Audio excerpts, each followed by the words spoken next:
Kala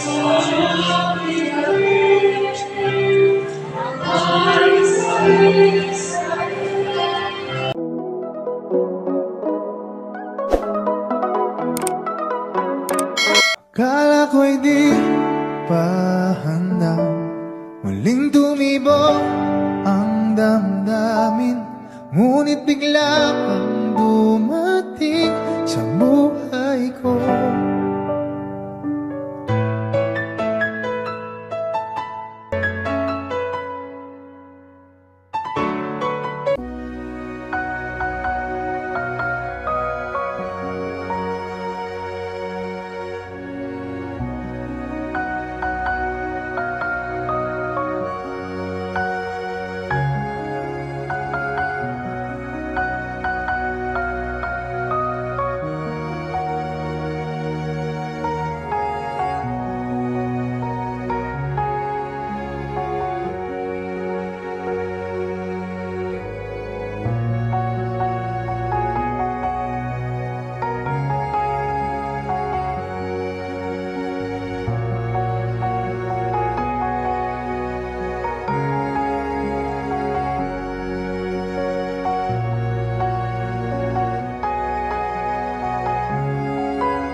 Sukad karon lawak ug hangtod sa tibuok kinatibuk-an sa Semana Santa. Magig-uban kita kang Hesus kinsa misinati sa misteryo sa iyang pagpasakit, pagkamatay ug pagkabanhaw ngadto sa bag-ong kinabuhi aron atong maangkon ang kaluwasan. Sugdan nato ang atong kasaulugan. Sa mga sana ug sa Espiritu Santo, ang kalinaw maanaa kaninyo. Manaw sa kaninyo. Mga igsoon diha ni Kristo sulod sa 5 ka semana, nangandag kita pinaagi sa mga buhat sa kaluoy ug penitensya alang sa pagsaulog sa misteryo sa Pasko sa pagkabanhaw sa atong Ginoo. Karon nagatigom kita karon pagsugod nining solemne nga pagsaulog tuyok sa tibuok simbahan nga naglukob sa kalibutan. Si Kristo misulod nga madaugon sa iyang kaugalingong siyudad aron pagtibawas sa iyang buhat sa pagkamanunubos nato. Kining buhata mao ang pagkasakit, pagkakamatay ug pagkabanhaw. Hinumduman nato ang iyang buhat sa pagpanubos ug sundon nato siya sa buhing pagtuo. Kung makikhiusa kita sa kaniya diha sa iyang mga pag-antos sa krus, makalaom kita na makaambit sa iyang pagkabanhaw. Karon imo nato ang pagbendisyon sa mga lukay. O Diyos nga makagagahong nangamuyo kami kanimo, bendisyon kining mga lukay na kalma ug himuang kini nga balaan karong adlaw nagasangyaw kami na malipayon sa Hesus na among manunubos ug hari. Magsunod unta kanaw aniya mudangat kami sa kalipay sa bago tunhay nga Jerusalem. Kini ang ginapangayo pinaagi ni Jesucristo imong anak nga buhi ug hari uban kanimo hangtod sa kahangturan. Amen.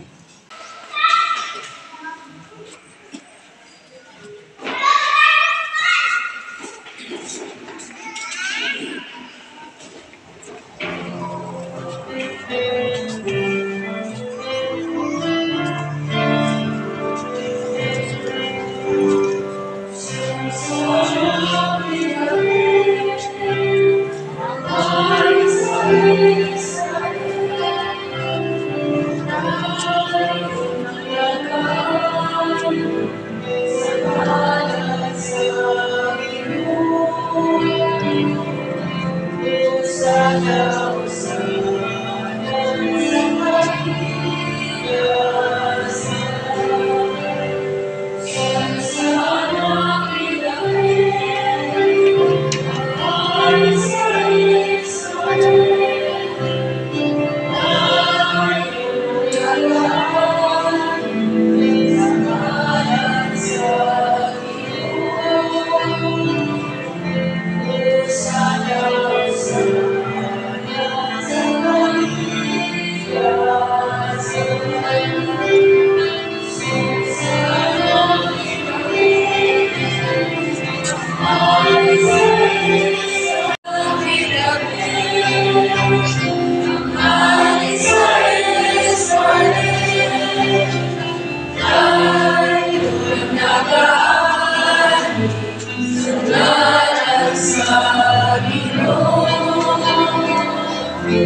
Hosana, Hosana sa kaligtasan.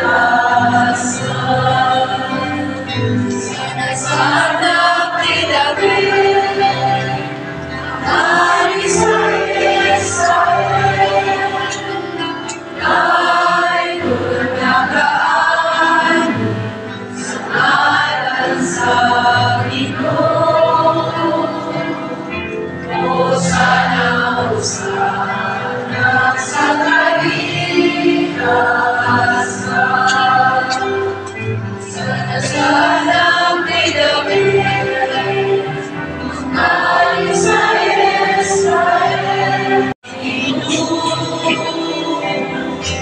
Hosana, Hosana sa kaligtasan.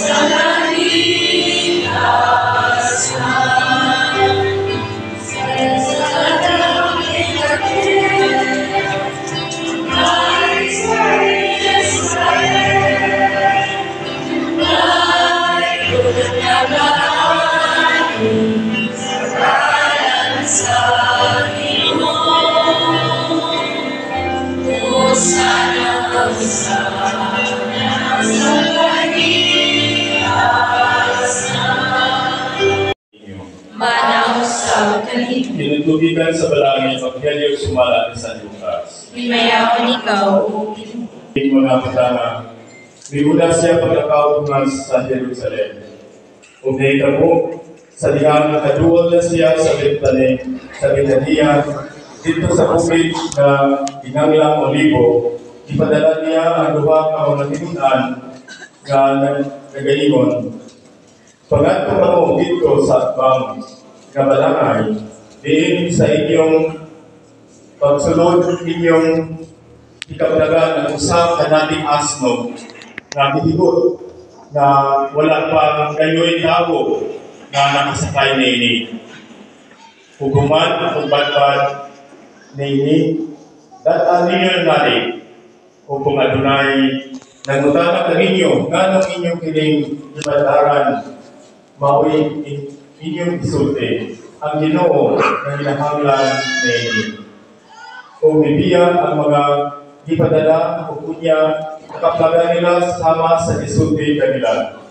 O samtang ibadbaran nila ang nating asno, ang mga kagiyang miingon kanila. Nga nang inyong mga ibadbaran ang nating asno,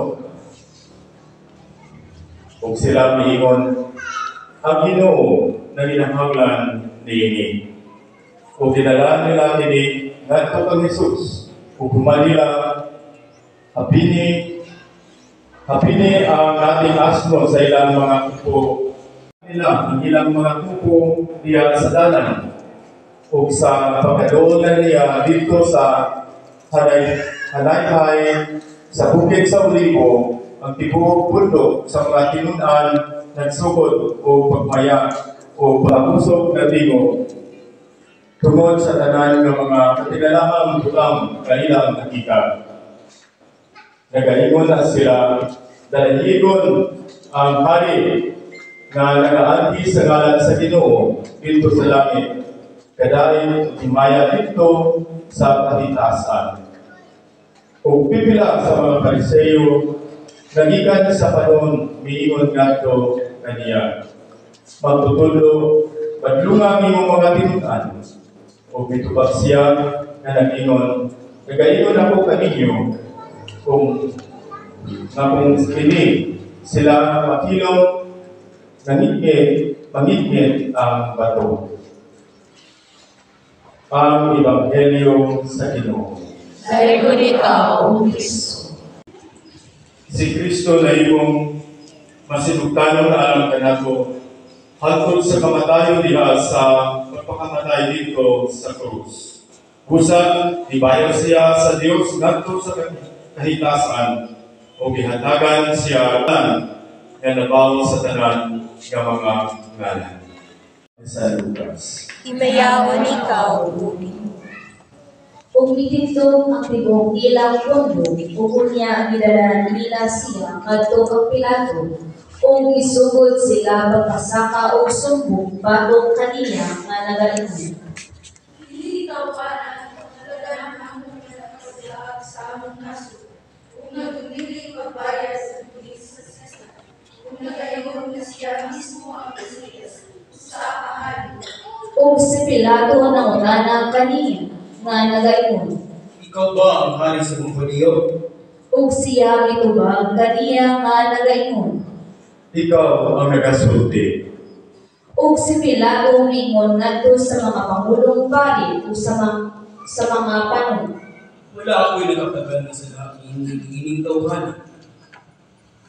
Apan sila nagmakusganon nga nagaingon. Hinukay niya ang katawan sa pagpulo sa tibuok Judea. Ugitan sa Galilea hangtod dito. Sa pagkalungog ni Pilato niini, nangutana siya kung ang tao taga Galilea o sa paghibalo niya nga siya nahisakop sa paggamhanan ni Herodes. Ipadala niya sila ngadto kang Herodes nga kiniusap dito sa Jerusalem ni atong mga adlaw o sa pagkakita ni Herodes kang Jesus. Nalipay siya pag-ayo kay sa dugay nga panahon nangandoy siya makakita kaniya tungod sa iyang nadungog mahitungod kaniya ug naglaom siya nga makit-an ug timailhan nga himuon niya. O ipangutana niya sila ug dugay apan siya wala gayon mitubag kaniya. Ug ang mga pangulong pari ug mga bakit sa balaod nagbarog dito samtang makusganon nagpasaka ug sumbong batok kaniya. Ibiyay-biyay o gibugal-bugalan niya siya ni Herodes uban sa iyang mga sundalo o gisuluban siya o harianong nasapod o unya ipadala siya balik ngadto kang Pilato o nagkahigalaay si Herodes o si Pilato kaniadtong adlaw kay mag-aaway sila kaniadto o ipatawag ni Pilato ang mga punuang pari o galaguang sa katawhan, niingon siya ngadto kanina. Ipadala dulo ko na ako kining tauhanan. Isip ko sa pagpasalaak sa katawhan. Kapantanaw, human ako siya kusisa o bangan kanina. Ako mawala at kaplag sa lagi ng tauhanan. Hindi pasaka ninyo bato kanina, ni Sibretes. Tungod kay dibalik niya siya, hindi ka na ako o tanaw.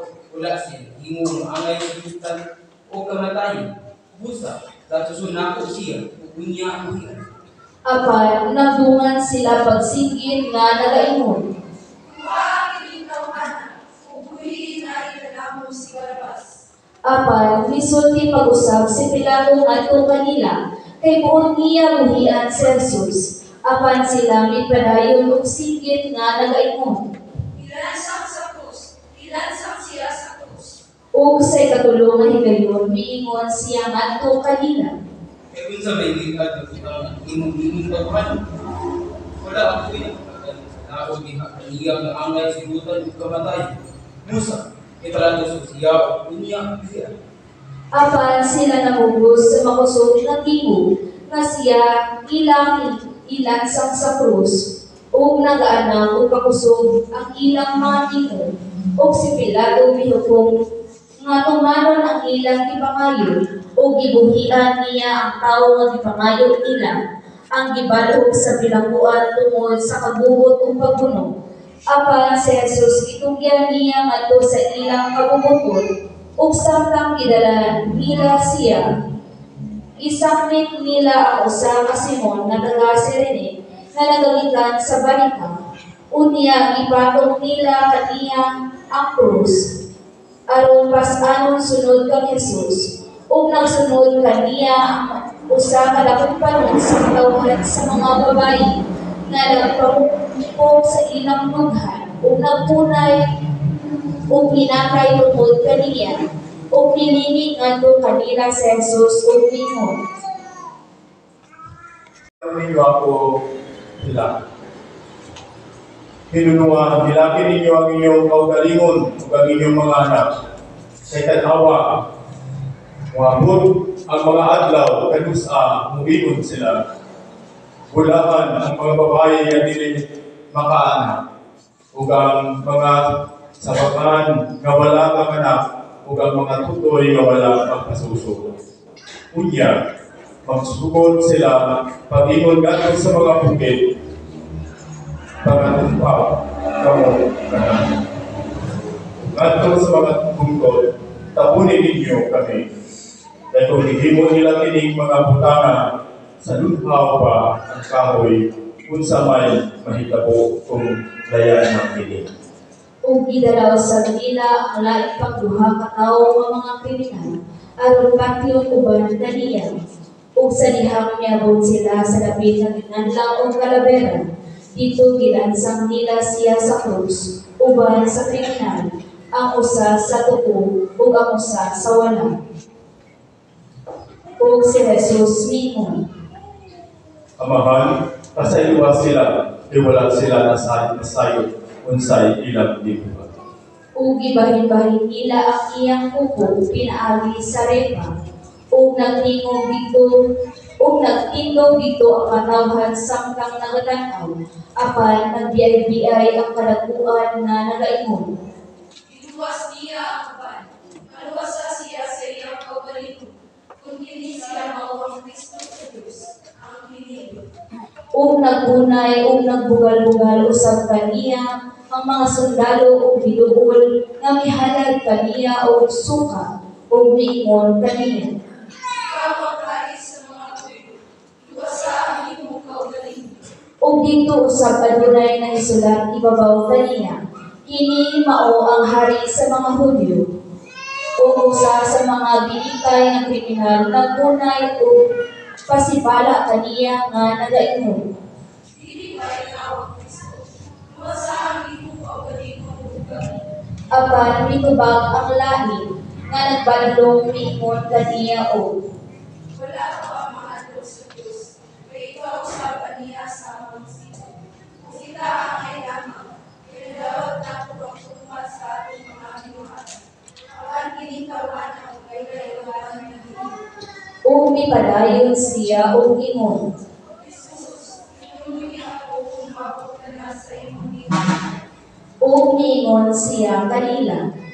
Amen. Gisultihan ko ikaw, karong adlaw, mahiuban ba nako dito sa paraiso. Ug kadtong mga alas 12 na sa takna, ug niabot ang kagitnit sa tibuok kayutaan hangtod sa ikatulong takna sa kahapon. Samtang midulong ang adlaw ug nagisi sa tunga ang kabil sa templo ug misikit si Jesus sa makusog na tingog nga nagaingon. Amahan, diya sa imong mga kamot, gitugyan ko ang akong kalaan. Ug human siya makasulti niini, nabunto ang iyang ginhawa, palihog manglubog. Sa inyong kaugalingon, alam ini maong pagpangalagan. Ikahibutan sa Diyos o sa simbahan kay inyong paghalad sa kaugalingon. Ang kamatayon dinagdag ni Kristo hantud sa kaangkuran, hatagan utak ka niya sa kinabuhing walay katapusan. Amen. Nagpahimulo siya tungod sa nago.